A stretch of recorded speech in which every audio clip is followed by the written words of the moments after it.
All right, let's end it on one more. And let's get ready to start our fucking weekend. Thank goodness, right? It's Friday. Thank God. Thank you, God. Let's see. Where was I going? Oh, yeah, that was it. See what happens when you start getting like older and tired. So, Mrballen Part 10. People are going missing all over North America under baffling conditions. In some cases, there are people where someone's looking right at them, they turn around, and then, moments later, they're gone. Or in some cases, people will go missing and then are found again in locations that are impossible to get to. And so one man named David Pauliedus, who's a former police detective, began investigating these very strange disappearances because nobody else was. And he started compiling what he was finding in an absolutely fascinating book series called Missing 411. And so as I read through all of his books, I've begun pulling some of the more interesting cases that he details and highlighting them on this channel. Today, I'm going to focus on 4 instances of kids going missing after being in locked vehicles. But before we get into today's stories, if you're a fan of the strange, dark, and mysterious delivered in story format, then you've come to the right channel because that's all I do, and I upload 3, 4, even 5 times every week. If that's of interest to you, please throw the like button into the bottomless pit near Ellensburg, Washington, and also subscribe to this channel and turn on all notifications so you don't miss any of my weekly uploads. All right, let's get into today's stories.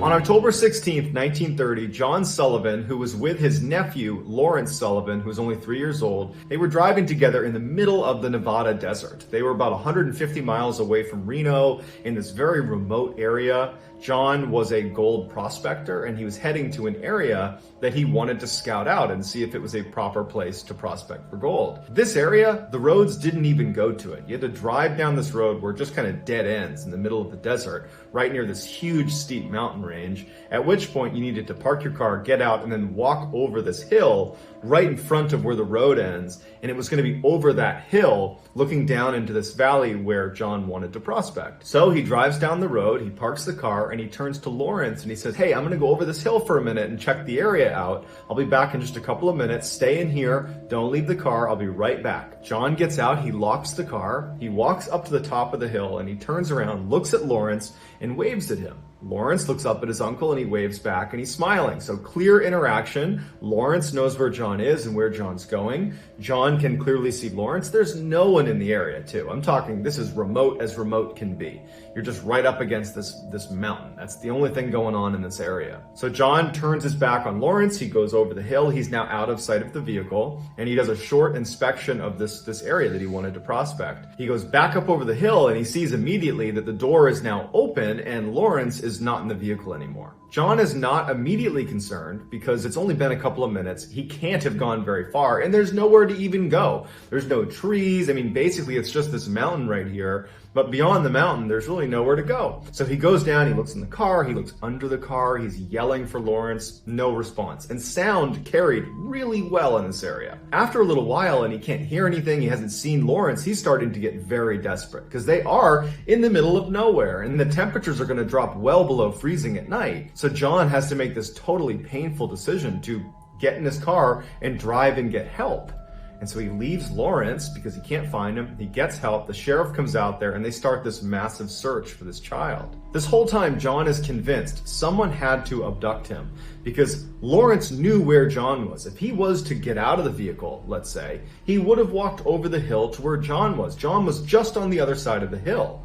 It doesn't make any sense that Lawrence would get out and wander in a different direction. He would have gone to John. They were very close. He might have wanted to see what he was doing on the other side of the hill. In the first few days of the search, they can't find any tracks of the child or another person that could have potentially abducted him, or even tracks of an animal that could have potentially taken Lawrence away. There's just nothing. They did find his hat, But that was it. There's no other evidence to go off of. And so after 4 days of searching, the newspapers began running headlines about potentially an eagle swooping down and taking Lawrence away, because that's all anyone could speculate given the fact that there was no tracks anywhere and that his hat had fallen off. At this point, the police feel totally helpless. They don't understand how this child has managed to evade capture. They're not ready to accept that an eagle has taken him away. And so the police bring in a Native American tracker who was known in the area as an exceptional tracker. So this tracker comes in and manages to pick up a partial trail of this child. And given the fact that there was no tracks anywhere and that his hat had fallen off. At this point, the police feel totally helpless. They don't understand how this child has managed to evade capture. They're not ready to accept that an eagle has taken him away. And so the police bring in a Native American tracker who was known in the area as an exceptional tracker. So this tracker comes in and manages to pick up a partial trail of this child. And he starts following it, and they get 7 miles away from where this boy went missing. And the tracker begins going up the side of this cliff. They have to actually bring in climbing equipment to get up this cliff. They go 1,400 feet up this cliff. So over 400 meters, they're going up this sheer cliff with climbing equipment. And they get all the way up there, and there's this one little shelf, this one little rocky shelf that this tracker has brought them to. And sure enough, on this shelf is Lawrence, and he's more or less unharmed. He's sleeping, but he's on this little shelf. He's tucked up against this tree. But interestingly, the tree had this bough that was fairly elastic, and it had clearly been placed over his neck, basically trapping him tight up against the mountain. It was like he had fallen into a trap, because the police said that had he moved suddenly, he would have broken his neck the way he was positioned. So the police carefully undo the branch, and they bring the boy down, which was a total task considering how far up they were. And he's unharmed. He's a couple scratches on his face, but that's about it. They have no idea how he, one, got 7 miles away and then over 400 meters up a sheer cliff, so 1,400 feet up a sheer cliff that adults needed climbing equipment to get to. And then how did you survive the below freezing temperatures? You were out here for nearly a week. Wow. Nobody knows. On October 19th, 1973, James and Carol Duffy decide they want to go camping. So they have this big RV camper, and they load up their 2 kids, Jimmy, who was 2, and Natalie, who was a little over 1 year old. They load them in the RV along with their 2 cats, and they take off for Lake Wenatchee, which is in the state of Washington. It's this beautiful campsite where lots of people with RVs would park right up against this lake. So they make it to Lake Wenatchee, they park their RV, they all get out, they're going on a little walk, but the kids seem fussy, and so Carol and James decide to put them down for a nap. Carol takes the kids inside the RV, she puts them down for a nap. They're in there with the 2 cats. She shuts and locks the RV and goes outside. At this point, James says he wants to go scout for a good hunting spot around where they were camping. And so James takes off and he's looking for a place to go hunting. And Carol decides she's going to walk a little ways around the lake, but keeping an eye on the RV the whole time. And also James was within eyesight of the camper as well. And after about 15 minutes, James goes back to the camper and checks on the kids. Carol would say she saw James doing that and kind of looked over to get the thumbs up from James to make sure the kids are okay. James goes in, the kids are sleeping, the cats are sleeping. James comes out of the camper, he shuts and locks it. He turns and he sees Carol. She's about 100 meters away, so a little over 300 feet away. He gives her a thumbs up and then actually walks over to her. So he's gonna go walk around with his wife now.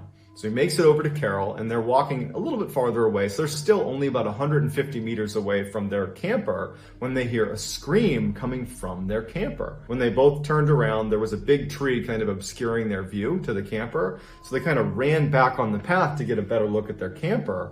And all they can see is the door to the camper is now open. So the 2 of them sprint over to the camper. James gets there first. He goes inside, and his son, Jimmy, is gone. Their youngest child, Natalie, was still sleeping, and their 2 cats were still sleeping. Remember, Carol and James were on the other side of this lake about 100 meters away when they heard this screech coming from the RV. It seems odd that the cats and Natalie wouldn't wake up to that, but they didn't. After an initial frantic search of the area where they can't find Jimmy or any sign of Jimmy, they call the police, they show up, and they begin doing a search themselves. And after 2 hours of aggressively combing this whole campsite and talking to all the other people that were there wasn't that many people there, so they were able to interview everyone, and everyone had an alibi. No one was near their camper. The police start to feel really suspicious about Carol and James. And in fact, they straight up accuse James of hurting his child and trying to cover it up. But James and Carol swear they were on the other side of the lake there. They heard that scream. They ran over. This is what we found. And so for 4 days, there's this massive search with canines, helicopters, you name it. They are combing the area. They're interviewing everyone they can. There is nothing, no sign of this child. And so the suspicion that Carol or James had something to do with the disappearance of this child only grew. And so eventually both parents were subjected to a polygraph test, and both stuck to their story and both passed. They had nothing to do with the disappearance of their child. They were telling the truth. The police still felt like there's something off here about these parents. They must have had something to do with this. And so they really dug into their backgrounds and the family backgrounds, talking to friends and family. And every single person in this family's circle and even outer circle said, no, they care about their kids. They would never harm Jimmy. But through their digging, one thing that did come up is that Jimmy was actually considered a very frail child that basically couldn't do anything without assistance. So between the polygraph test that rules out the parents as being potentially responsible, and now this information that Jimmy was this very frail child who's also 2, right? He didn't get up, open the camper, escape, and then evade this massive search effort. You know, that didn't happen either. So all you're left with is abduction. But the police, they basically cordoned off this whole site and were able to account for every single person that was in the park at any time while the Duffys were there. And every single person had an alibi and completely checked out. Eventually, the search for Jimmy was terminated, and to this day, almost 50 years later, we still have no idea what happened to Jimmy, where he went, and how he got there. That is just nuts.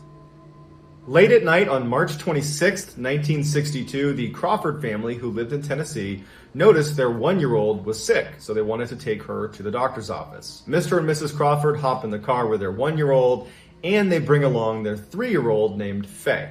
They drive to the doctor's office. Turns out the 1-year-old's going to be just fine. They give the kid some medication. They head back to their house, and when they pull into the driveway, Mr. and Mrs. Crawford turn around. The 1-year-old is awake, but the 3-year-old, Faye, is fast asleep. So the parents look at each other and they say, okay, we'll get the baby inside. We'll give Faye a couple more minutes to sleep inside the car, and then we'll come out and we'll get her. So Mr. and Mrs. Crawford carefully get the 1-year-old out without waking Faye up. They shut the door, they lock it, the windows are up. They go into the house, they put their 1-year-old down, and literally maybe a couple of minutes goes by. They come out and the doors are still shut, but Faye is gone. Now, because the vehicle was still shut, they're thinking, oh, she must have gotten out of her seat and maybe is tucked under the seats. So they run over and they look inside, and Faye's nowhere to be found. She's not in the vehicle. So the vehicle itself had only 2 doors. There was 2 rows of seating, but only 2 doors. If you were in the back seat, like Faye was, you would need to push down, fold down one of the 2 front seats and then open that door to get out. But both door handles on the inside were broken off. They did not work. You would have to manually roll down a window and then reach outside the car and use the outside door handle to open either door. So the parents are looking at the vehicle and the doors are shut, the windows are up, everything is still locked. And while it is possible that Faye could have, in theory, got out of her car seat, folded down one of the 2 front seats, rolled down a window, reached out, opened the door, got outside, rolled the window back up, pushed the lockdown manually, and then shut the door again, that is possible. It's extremely unlikely. And she had never done that. She'd never even gotten her own seat undone, let alone that complicated maneuver of getting out and reshutting the door and locking it. So obviously the police are called, they show up, they're searching the area, they can't find this child, and then it starts to snow and the temperatures start to drop. So the police and volunteers stay out all night. There is no sign of this child, and the Crawfords are bracing for the worst. The next day around 11 a.m., 3 miles away from where Faye went missing, she walks onto the property of someone's house. She was barefoot, but she was more or less okay. Obviously the parents are elated. They're so happy their daughter's okay. Now, normally when somebody goes missing, the investigation stays open until they're discovered. If they're discovered alive, even if the circumstances are really weird, because they're alive, it more or less ends the investigation, because what are you looking for at this point? They're found, they're alive, everything's okay. It's rare that an investigation would continue after they've been found. And in this case, the police left the investigation open because they couldn't understand how Faye could have gotten out of that vehicle, considering how difficult that would have been. And how did she get 3 miles away in less than 12 hours in the middle of the night walking through a forest? Not to mention, historically, kids are creatures of habit. If they're missing and they're in the middle of the woods, but it's nighttime, they don't just keep walking. They lay down and they go to sleep. And then when the sun comes up, they get up and then they keep moving. So for her to have gone 3 air miles from where she went missing to this farmstead, that means she did not lay down and go to sleep. She kept walking all through the night. So none of it added up. And then when they asked Faye what happened, she would just smile and laugh. That's all they could ever get out of this child. So despite leaving the investigation open, no one ever came to any sort of conclusion about how she got out of that car and how she covered that distance or why. It's just a big mystery, like all of these missing 411 cases. In 2001, Paul Weymouth was 37 years old. He was a construction worker living in Salt Lake City, and he was about to get divorced for the second time. In his first marriage, after the divorce, he got sole custody of their 4 children. He was a great father. The judge saw it that way and said the kids were better off with him. And following this second divorce, he would file for sole custody of the child that they had had together, who was a little boy, 2 years old, named Gage, and he would win. So Paul is a single father of 5 children. Gage was a lot younger than the other 4 kids, and so he kind of became Paul's little buddy and went everywhere with Paul. They were very, very close. On October 25th, 2001, Paul takes Gage, puts him in the back of his truck, he buckles him into his car seat, and the 2 of them head off to this area where Paul would hunt for deer. It was actually a private deer hunting area that was totally enclosed by a fence. Now, in order to access this private area, you needed to be a member, and Paul was a member, and once you become a member, they give you a gate code. And so Paul and Gage drive up, he gets to the gate, he punches in the code, he opens up the gate, the 2 of them drive in. He said he shuts the gate and locks it, and the 2 of them head up this path to this area where he planned to look for some deer. When he parked the car, he saw that Gage was passed out in his car seat and just did not look like he was going to be psyched to get out and go look for deer. Paul thinks about it for a minute and he decides, you know what, I'm going to leave Gage in the back seat. I'll just shut and lock the car. He's warm, he's taken care of. I'm going to go spend just a couple of minutes looking for deer and then I'll come back and I'll get him. So he hops out, he locks the car, and he walks a little ways away from the truck where it's still right behind him. But a couple of other hunters that were on this area, they saw Paul, they flagged him down, and they started talking. He gets preoccupied, and after 30 minutes or so, he realizes he needs to go back and check on his son. And when he goes back up, the front door on Gage's side is open and Gage is gone. Paul runs up to the vehicle. He can't believe that Gage is gone. Paul screams for the other hunters to come over and help him. He's like, I can't find my son. They start looking in the area, and apparently Paul was so grief-stricken, he began vomiting. He was totally hysterical, and he kept saying, it's my fault. It's my fault. I left him here. Police show up, and this massive search is launched. But you got to remember that this is a gated-in area. Everything is locked. You need to have a code to get in here. And the only people that apparently were on this site at the time were the other hunters that Paul was talking to. And so obviously that casts a huge spotlight on those hunters and Paul being responsible for whatever's happened to Gage. But initially they just focus on looking for this child. And after a little bit of searching, and there's absolutely no sign of this kid, they do turn on Paul. He's like, you know what, if anything happened to my son, it's my fault. I left him in the vehicle, it's my fault. Like, he's not being defensive at all. He is 100% saying, it's my fault, I did this. He's not saying, I harmed my child, but he's taking full responsibility for whatever's happened. And the police pick up on that, and they're like, you know what, I think he's telling the truth. And he's also saying that he was with those other hunters, and they're the only other ones here. So for 4 days, this massive search is launched all over this hunting area, even beyond the hunting area, and there's no sign of this child. He's just gone. And so they terminate the search, but Paul's church offered to send another 150 volunteers to continue the search. And one of those volunteers was a man by the name of James Wilkes. He was an avid outdoorsman, and he brought along his dog, Dino. And over the course of this search, James and his dog actually get lost, which David Pauliedus says is very rare. There's so many people doing the search at one time, it would be hard to get lost, but it does happen. And so James and his dog wind up miles away from where they were supposed to be searching. They don't know where they are, they're lost. And so that night, the temperatures are dropping, it's snowing, and James and his dog ended up getting under a tree, in this little pocket under a tree, and they huddled together all night. And James said it was one of the worst nights of his life. He didn't sleep much, but at some point in the morning when the sun started to come up, he was happy to be alive. You know, he didn't die of hypothermia. And he and Dino start walking. And they've only walked a couple of minutes when the dog stops and he starts licking something on the ground. And he looks down, and under a couple inches of snow, it's the body of Gage. James scoops up the body, and for hours they start walking back kind of generally towards where he thinks he needs to go. He ends up finding a fence that he recognized. And since he was exhausted from carrying the boy, he placed the boy's body near a fence post that he knew he'd be able to recognize. And he and Dino made their way up to the search and rescue headquarters, told them where to find the boy's body, and they went back and they collected the boy's body. Now, because James is the one to find the boy, they immediately had to treat him like a suspect. They polygraphed him because you found the boy, no one else has found him, you're ways away from the search, but he passed his polygraph. James would say to police that when he found the body, there were all these tracks around the body.